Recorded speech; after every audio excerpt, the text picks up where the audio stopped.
Olá, pessoal! Sejam todos bem-vindos a mais um episódio do nosso podcast Trabalho e Previdência em Pauta. Hoje nós vamos falar sobre as jornadas de trabalho, horas extras, jornadas 12 por 36 e para enriquecer a nossa conversa de hoje está aqui comigo o Dr. Flávio Silva Santana. Olá, tudo bem? Hoje estamos no nosso 14º episódio. Exatamente. Semanal, então 14 semanas seguidas a gente conversando, trocando essa ideia. E isso merece uma salva de palmas, né? Sim. Hoje vamos falar sobre um tema que é bastante importante e que causa certo litígio, né? Certa quantidade de litígio na Justiça do Trabalho, que é a questão da jornada de trabalho. Vamos falar sobre as modalidades, né, os tipos de contrato, de jornada. Trabalho, caracterização e descaracterização do regime 12 por 36, Sim. banco de do horas, banco de horas também, jornada de trabalho, e o limite que é permitido na jornada ordinária de 8 horas, né, a quantidade de horas extras, como que é feito o pagamento. Exato. Né? Então, quem tem interesse nesse assunto, siga a gente até o final, né? Se inscreva no nosso canal. Sim, e deixa um comentário, alguma dúvida, alguma sugestão. Exatamente. Para começar, então, falando sobre esse tema que afeta tantas pessoas e que está no dia a dia dos brasileiros, a jornada de trabalho, a legislação trouxe para nós alguns tipos de jornada de trabalho. Tem a jornada de trabalho de 8 horas diárias, que ela é comportada por 44 horas semanais. Essa jornada de trabalho é possível a realização dentro dessa jornada de 2 horas extras diárias. Essas horas extras serão pagas em 50% do valor do salário hora. Temos também as jornadas por tempo parcial, que é a jornada de 36 horas. Nessa jornada não comporta a realização de horas extras e o salário dessa jornada vai ser feita sobre as horas trabalhadas. E temos a jornada parcial também de 26 horas semanais. Nessa jornada pode ser feito 6 horas de horas extras semanais e também o seu pagamento dessas horas extras vai ser em 50%. E também, por último, uma jornada que é instituída por acordo ou convenção coletiva ou acordo individual de trabalho, é a jornada 12 por 36 e essa jornada, Flávio, possui muitas especificidades. Sim. Então, vamos falar aqui primeiro da jornada 8 horas diárias e 44 horas semanais.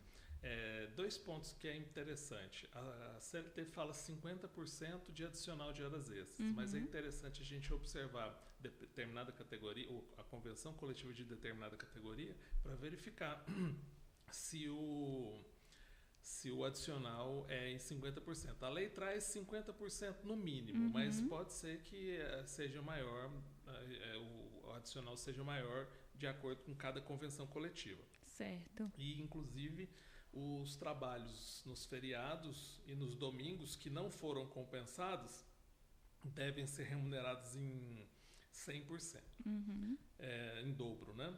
Certo. Aí deve-se observar também, em relação à jornada de 44 horas, o divisor. Para chegar no valor da hora extra, utiliza-se o divisor de 220. 36 horas semanais, 180 e 24 horas semanais, 160. Para chegar ao valor da hora extra. Para chegar ao valor da hora trabalhada. Sim. Aí, para chegar à hora trabalhada, mais o adicional, soma-se, no caso, 50%. Então, se encontra o valor da hora e soma o adicional para chegar no valor da hora trabalhada acrescida do adicional de horas extras. Em relação às horas extras, é importante a gente lembrar que ela pode ser compensada. Certo. E existem algumas formas, algumas regras para essa compensação, que seria através do acordo de compensação de jornada. Esse acordo pode ser tácito, verbal, ou certo. Por escrito. Sim. Sendo por escrito é um prazo, sendo verbal tácito é outro prazo para compensação ou pagamento.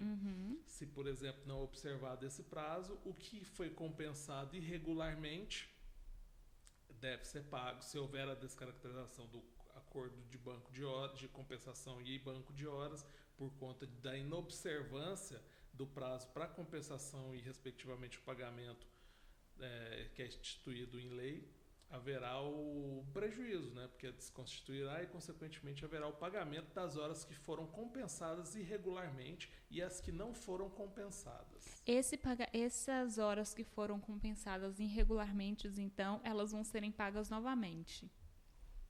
Exatamente. Existe uma súmula que fala que, se ultrapassado o limite semanal, se não ultrapassado o limite semanal, é pago somente o adicional das horas que foram compensadas irregularmente. Certo. Acho que a súmula 354, eu não tenho certeza do número da súmula, mas é exatamente isso. Se compensar de forma irregular, até mesmo as que foram compensadas, haverá o prejuízo, porque haverá a descaracterização, porque não houve a observância da regra. Por exemplo, instituiu o acordo de forma verbal. Trabalhou dentro desse mês, deve compensar dentro do mesmo mês. Na semana subsequente, a realização. Isso, exatamente. E o pagamento deve ocorrer no mês subsequente. Certo. Se for por escrito ou por acordo coletivo, é outro prazo, que é dentro do ano. Ou, no caso, 6 meses, e outro caso, em 1 ano. Isso. Por acordo coletivo, a convenção coletiva de trabalho, Flávio, se eu não me engano, é dentro de 6 meses ou até 1 ano.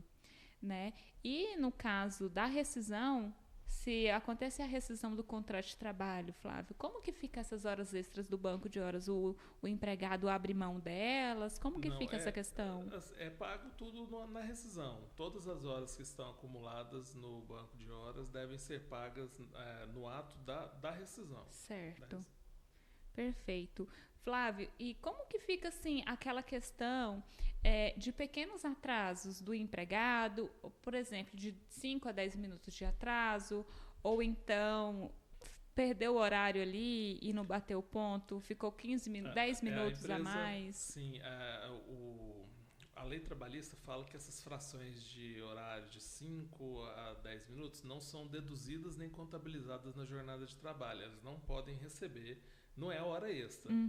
Inclusive, aquele trajeto da portaria até o local de trabalho dentro da empresa também não é contabilizado. Não é hora extra. Não é hora extra. Principalmente, também, né, outra questão que tem que se observar é a questão da troca de roupa. Se o empregado ele troca de roupa, se é contabilizado na jornada ou não. Agora tem um detalhe, quando o funcionário tem que trocar, é obrigatória a troca de roupa pelo tipo da atividade e porventura ele demore mais, esse tempo é considerado como hora extra? Sim, deve ser considerado, justamente porque ele já está à disposição da empresa. Agora, por exemplo, o empregado que sofreu um pequeno atraso por conta da portaria ser muito distante. Certo. Não deve ser prejudicado por isso. Né? Ele não deve ser considerado um atraso o período que ele gastou transcorrendo o caminho da entrada da empresa até o seu posto de trabalho. Né?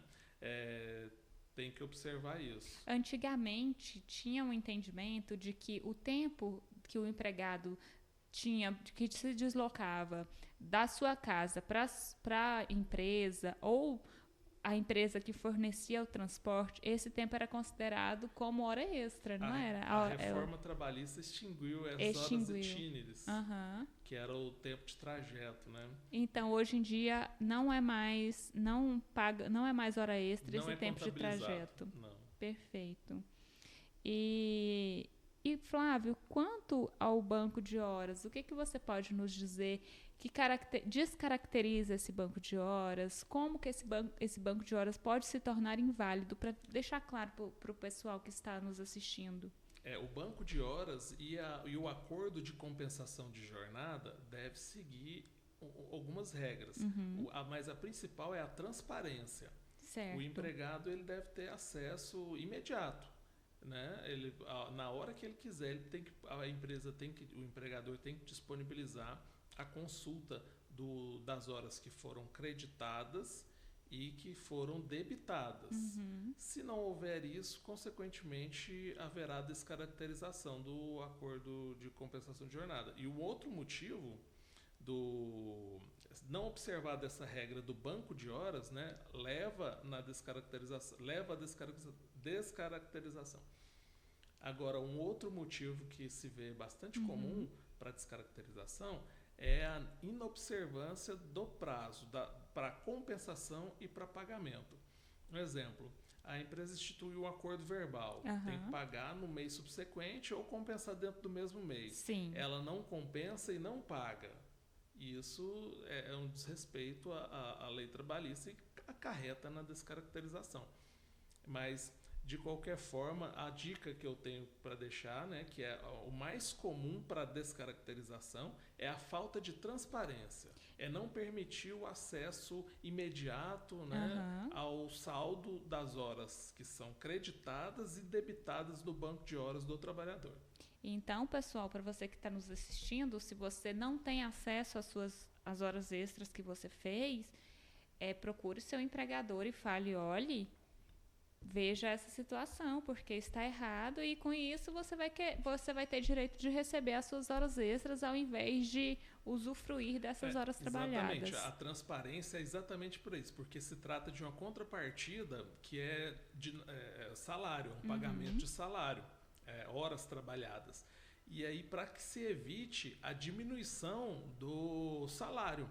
Porque se aumentar a carga horária e não aumentar o salário em virtude das horas extraordinárias, haverá a depreciação do salário, que é o que não é permitido. É claro. Não é permitido a redução salarial. O empregado ele tem direito a isso diante da natureza, né, do pagamento que seria devido. E também para evitar fraude, porque o empregado tendo conhecimento das horas creditadas e debitadas, evita algum erro no sistema, ou até mesmo adulteração, né? Então, esse é o argumento para que se tenha transparência. Exato. E, Flávio, tem uma questão que o pessoal, na hora de instituir um acordo coletivo, uma convenção coletiva, não observa dentro da jornada 12/36, que é o seguinte: na jornada 12/36, a lei fala que é permitido a prorrogação dessa jornada por até mais 12 horas, por necessidade ou por algum tipo de serviço que tenha que ser entregue o quanto antes. Nessa hipótese, é possível a extensão dessa jornada de trabalho, mas tem regras que, às vezes, muitas pessoas não percebem, que só pode ser feito essa extensão de jornada em 46 dias dentro de um único ano. Ou seja, ocorrendo essas jornadas... Acho que é 45 dias dentro do... 46 dias dentro 46. de um ano. Aí, não observando isso, consequentemente vai descaracterizar essas horas extras e, com isso, o empregado vai receber bem mais do que anteriormente, porque a lei fala que esse pagamento dessa hora extra é em 25%. Descaracterizando essa hora extra, vai subir para 50% ou para 100%? Veja bem, se o regime 12/36 não foi observado e acarretou na descaracterização, é como se ele não tiver, é nulo, declara-se a nulidade desse regime e, consequentemente, a condenação da empresa ao pagamento de todas as horas trabalhadas após a 8ª e após a 44ª. Restando, então, essa jornada 12/36, ela ficaria como sendo uma jornada de 8 horas. Isso, leva-se em consideração para fins de cálculo das horas extras a partir da 8ª hora diária e 44ª semanal, levando em consideração que o desrespeito, né, por exemplo, dessa regra de... Porque, veja bem, 12 horas trabalhadas por 36 horas de descanso é um regime extenuante, é cansativo. Claro. E aí é incompatível a prorrogação dessa jornada. Principalmente, o que acontece, esse artigo quer dizer o seguinte: necessidade imperiosa ou por serviço inadiável. Um exemplo, um empregado trabalha 12/36, numa segurança, por exemplo. o outro empregado que entraria, né, após o turno de 12 horas desse empregado se ausenta. Uhum. E aí é um serviço importante, não Sim. pode parar. Para continuar aquele serviço, admite-se a prorrogação da jornada. Sim. E com isso não haveria descaracterização. Mas tem que se observar caso a caso, justamente por conta do seguinte: muitos empregadores utilizam desse permissivo para desonerar a folha de pagamento. Exato. E com isso obriga o empregado a fazer as famosas dobras, né? Sim. E isso também é proibido, é incompatível com o regime 12/36. E se provado essa prática, aí no caso, o empregado ele tem que observar exatamente o seguinte: normalmente o horário contratual é anotado numa folha. Sim. E o extraordinário em outra. Isso aí já é estranho. Então, havendo esse tipo de conduta, então eu recomendo tirar foto da folha, né, se tiver um caderno, um livro de registro do livro, Anotar, para né? mostrar que essa prática ela não é excepcional. Que ela é reiterada. E sim reiterada. E porque a lei diz isso, né? Inclusive, os empregadores se valem de convenção coletiva, que não são poucas, são várias convenções coletivas que permitem, que replicam esse texto de lei. Mas esquece dessa excepcionalidade. Exatamente, né? Esquece da excepcionalidade. E aí, por exemplo, muitas das vezes o empregador ele não sabe, é mal orientado e acaba fazendo isso sem querer. E as consequências são graves, porque veja bem, um empregado que ganha R$3.000 por mês por 5 anos fazendo dobras, né, e entra na justiça e descaracteriza o regime 12/36, dependendo do porte da empresa, se torna até inviável a continuidade da atividade empresarial. Né? E é porque não é só as horas extras em si. Isso aí vai gerar reflexo no INSS, no FGTS, Exatamente. em todas as verbas contratuais. Não é só a questão da hora extra, né? Porque a hora extra que é feita habitualmente, ela gera reflexos nas demais verbas. Sim, exatamente. E não é um tema tão incomum. É uma prática, pelo contrário, bastante comum e é bastante visto nos tribunais espalhados aí pelo Brasil todo. Aí. Mas lembrando que tem que ser feita prova, tem que, né, não é só... É importante que o empregado faça registro dessas horas extras. Exatamente. O ideal é que não aconteça isso, é que o empregador não permita que isso ocorra. Mas existem empregadores que burlam a lei trabalhista. E sendo o caso, né, o empregado percebendo isso, que está sendo prejudicado, um exemplo, recebendo determinado valor por plantão e aquele valor não integralizando, não sendo utilizado, o empregador não se valendo daquele valor para cálculo das verbas legais, né, rescisórias, mas também férias, 13ª, FGTS, já está levando prejuízo, então ele tem que se atentar. Exato. Né? E lembrando que o nosso objetivo aqui é esclarecer ambas as partes e esvaziar o judiciário. Não tem necessidade para como vou dizer, para o empregado buscar o judiciário por uma coisa que ele pode resolver amigavelmente, administrativamente, né? E amigavelmente. E quanto isso, Flávio, você disse agora há pouco sobre as provas, né?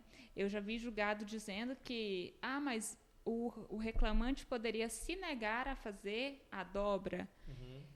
E aqui entre nós, quem é que vai desrespeitar uma hora de um superior? De fato, poderia, mas se trata de um assédio econômico. Sim. Você depende economicamente do seu empregador e você quer ser um bom empregado. É claro. Você acaba indo. E detalhe, é permitido isso. O que não pode é que se torne uma rotina, né? Mas o empregado pode realmente negar, mas pode ser que custe o emprego dele. Com certeza vai ter consequências. Mas no meu entendimento, há um assédio econômico. Não tem outro... o patrão chega no empregado e fala, olha, você tem que trabalhar, tem que fazer dobra. O empregado recusa, pode ser que custe o emprego dele. Então, há um assédio econômico velado, vamos dizer assim, né? Certo. E já que nós estamos falando de peculiaridades de jornada de trabalho, Flávio, como que funciona o adicional noturno para quem trabalha no horário noturno? Tá. O adicional noturno, ele é entre as 10.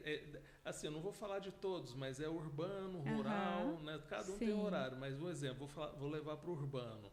Das 10 da noite às 5 da manhã. Tem um adicional de 20% sobre a remuneração. Então, não é a hora mais 20%, é só 20%. Então, utiliza-se o valor das verbas salariais, soma tudo e 20% daquele valor pelas horas que ele trabalhou no horário noturno.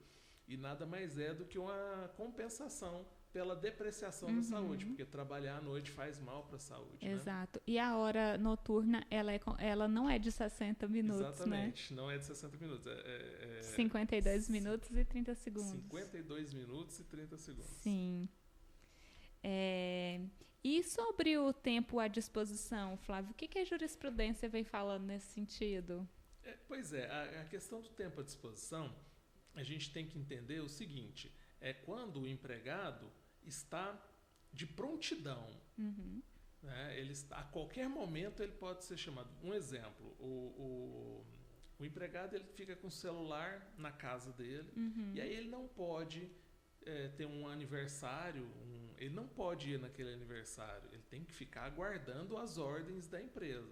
Porque a qualquer hora ele tem que sair e fazer alguma coisa. É a rotina, faz parte do contrato dele, ele tem que ficar ali. Seja num plantão, né? E isso acarreta o direito dele receber não as horas extras, mas um adicional de 25% pela prontidão. Ou seja, mesmo que ele não exerceu de fato alguma atividade, mas estava esperando, ele vai receber 25% a mais. Exatamente. Certo. E a jurisprudência entende exatamente isso. Havendo a prontidão, o regime de prontidão, sendo provado isso, vai ser devido esse adicional. E como as horas extras, com os reflexos legais. Flávio, traga aqui para nós, eu sei que você tem muitos casos nesse sentido de descaracterização de jornada, de horas extras. Nos conte algum caso que você já passou ou já viu sobre isso. Pois então, o que é mais certo para descaracterização não é nem o desrespeito à realização ou não realização de horas extras, porque a própria lei fala, a simples realização de horas extras não descaracteriza, no caso, o banco de horas. Em relação a essa questão de descaracterização ou do banco de horas ou do regime de jornada 12/36, o que mais traz é a questão da falta de transparência. Porque, veja bem, vou separar aqui pelo acordo e o banco de horas. Acordo de compensação de jornada e o banco de horas. O que eu mais vejo na justiça é o seguinte: o empregador não permite que o empregado tenha livre acesso ao saldo das horas creditadas e debitadas. E nem permite a conferência, né? Exatamente, não permite a conferência. Aí alega-se que a conferência é feita no momento de assinar o contra-cheque, assina o relatório da folha de ponto, só que existe uma fila.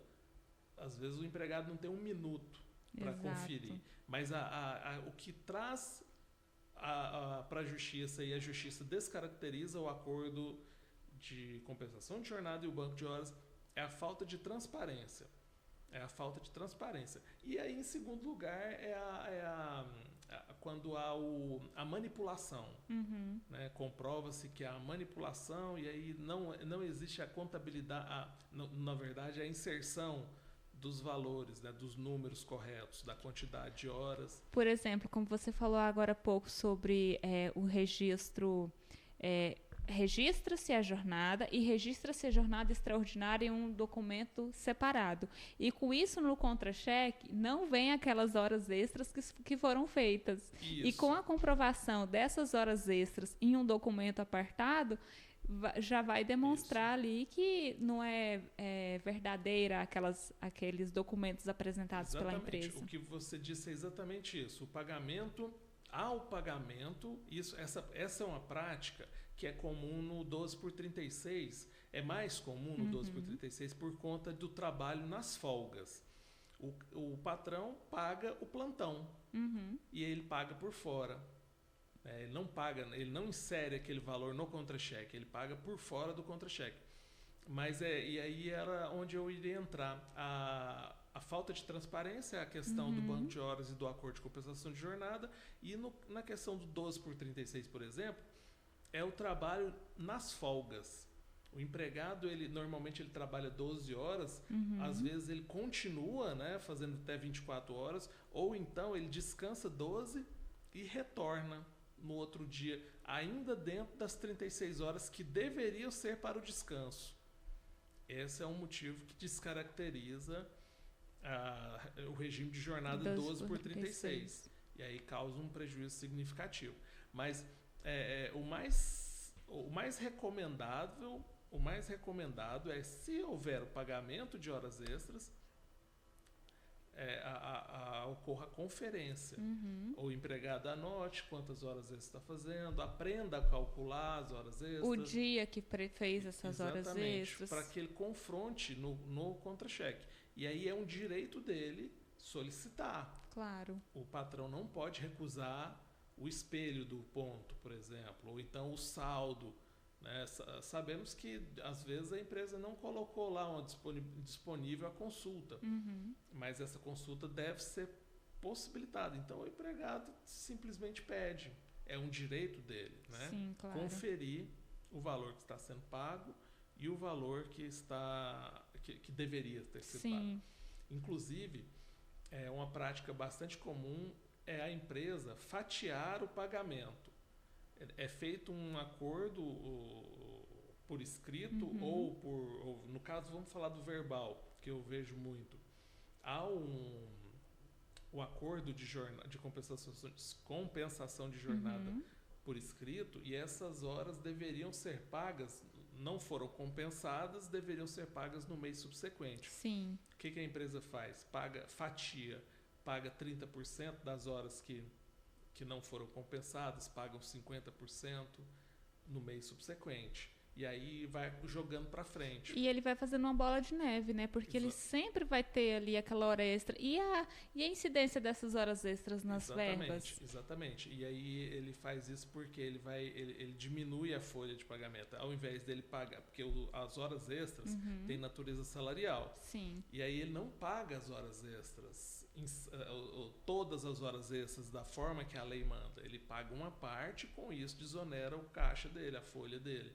E aí vai jogando para frente. Só que a lei é bastante clara. As horas que foram acumuladas dentro daquele mês e não compensadas devem ser pagas no mês seguinte. Exato. E até isso não é inteligente do empregador, porque isso demonstra a habitualidade no contrato de trabalho. E outra questão, leva à descaracterização e aquela conversa nossa no início. Haverá o pagamento, inclusive, das horas que foram compensadas irregularmente. Pagas novamente, né?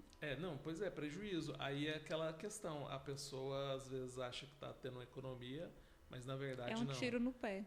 Se o empregado mais atento, ou então esse caso de um litígio na Justiça do Trabalho, o advogado mais treinado e o empregado conseguir provar isso, por exemplo, ao meu ver, isso é documental. Sim, com certeza. Né?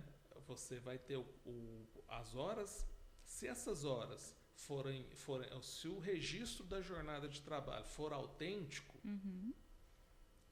apontando o saldo creditado e o debitado, e a empresa não comprovar que o prazo para pagamento ou compensação é superior ao mês, né?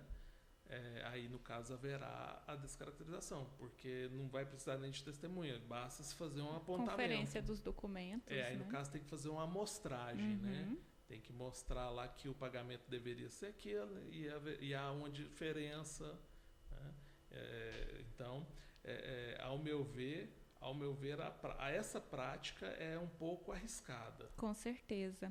E Flávio, já que a gente está nesse ponto aí do banco de horas, acontecendo a rescisão contratual, acabou o contrato de trabalho, ou por demissão a pedido, ou demissão sem justa causa. O que acontece com essas horas do banco?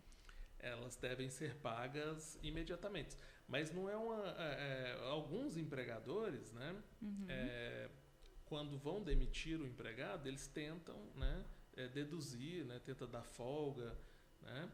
Mas a regra é que, havendo o encerramento do contrato de trabalho, as horas acumuladas devem ser pagas no prazo lá das verbas rescisórias. Sim, e essas horas, o cálculo dessas horas vai ser feito sob a última remuneração do empregado. Isso.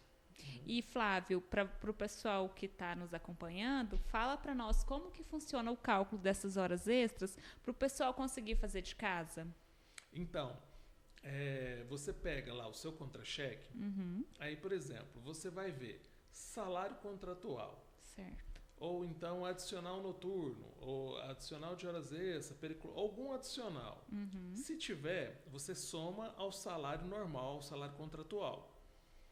Chegou no valor, isso aí você vai estar diferenciando o valor das verbas salariais. Você identificou essas verbas salariais, a soma delas, você divide, no caso de 8 horas, vou fazer de cabeça. Para quem trabalha 8 horas diárias. Para quem trabalha 8 horas diárias. Você pega o valor das verbas salariais do seu contra-cheque, divide sempre por 220. E aí a regra é que o adicional seja 50%. Certo. Então, o resultado da divisão, salário, né, verbas salariais, dividido por 220, esse resultado você soma a 50%. Certo. Com essa conta, você chegou na hora trabalhada acrescida do adicional de horas extras. E aí, por exemplo, você fez 2 horas extras de segunda a sexta. Nessas 2 horas semanais, 2 horas extraordinárias semanais, você repetiu elas por 4 semanas, né, durante o mês. Então, um total de 8 horas extras por mês, por exemplo. O resultado da divisão do salário por 220 acrescido por o adicional de 50%, você multiplica por 8. Um exemplo, vamos fazer uma conta aqui simples. A pessoa recebe salário mínimo, 1.412. Sim. Dividido por 220, daria R$ 6,41 a hora trabalhada. Mais 50%. Mais 50%. A hora trabalhada acrescida do adicional dessa pessoa é R$ 9,62, correto? Ele fez, no nosso exemplo, ele fez 8 horas mensais. Aí ele deve receber R$ 77,01. Mais descanso, mais as horas extras sobre mais o DSR. Os reflexos. E se for habitual, se ele fizer essas horas extras todo mês, ele faz um pouco de horas extras. Ele é habitual, aí reflete nas verbas legais, né, que seriam férias, 13º, né, FGTS. Então, um cálculo simples aqui para um trabalhador que trabalha 8 horas e faz 2 horas extras por 4 semanas, essas horas extras vai dar em média de R$ 80 por aí. Isso. Agora, um exemplo, por exemplo, aqui, se a pessoa que trabalha 12 por 36 e descaracteriza a jornada 12 por 36, ele vai receber após a 8ª. Então, ele faz de 3 a 4 plantões por semana. Então, se ele na semana que ele fez 4 plantões, ele vai ter 16 horas extras só nessa semana. Então, olha só o prejuízo, né? E nessa conta aqui que eu fiz de 8 horas, pode ser que essas 2 horas semanais, 2 horas semanais, sejam em decorrência, tenham sido compensadas de forma irregular. E aí haveria o pagamento, né? Porque não foram compensadas da forma que a lei manda, então teria o prejuízo. Lembrando que normalmente, né, o pedido de horas extras é bem superior, né? O empregado, quando ele realiza as horas extras, ele realiza em número muito superior do que minutos por dia. Né? É outra jornada de trabalho, né, quando ele realiza. Assim. Isso. Então, pessoal, com isso, esse foi o nosso podcast de hoje. Acho que foi um tema muito interessante. Falamos sobre as jornadas de trabalho, os tipos de jornada. Demos até a dica, o Dr. Flávio deu a dica aqui de como calcular a hora extra para quem trabalha 8 horas diárias. E depois vocês acompanham no nosso site, que lá vai ter mais informações de como você pode aprender você mesmo aí da sua casa calcular as suas horas extras. Sim, né? É importante exatamente para que se tenha ciência de como calcular e não ter nenhum prejuízo, não ter dúvidas, né? Exato, não ficar naquela dúvida lá na hora de receber e falar, não, Isso. eu acho que eu tô certo, não, eu acho que eu tô errado, meu patrão não ia calcular essa hora errada. Mas o ideal, o conhecimento, ele é interessante por isso, né? É claro. Mas aí, hoje falamos sobre jornada de trabalho, né? Acredito eu que o básico foi todo dito, né? Sim, falamos sobre os tipos de jornada de trabalho, sobre a descaracterização do banco de horas. E aí o pessoal que está assistindo, né, não deixa de inscrever no canal, compartilha e envia para alguém, né, que saiba que vai ajudar. É claro. E outro detalhe, deixe no comentário uma pergunta, porque às vezes a realidade do empregado ou do empregador, né, o que não foi abarcada pelo que dizemos. Claro. Então, deixe aquela pergunta que vai ser um prazer a gente responder, né? Exatamente. Então, pessoal, até a próxima. Muito obrigada por nos acompanhar. Espero que esse conteúdo contribua para o seu conhecimento. E é isso. Tá. Até o próximo. Até o próximo encontro. Tchau, tchau.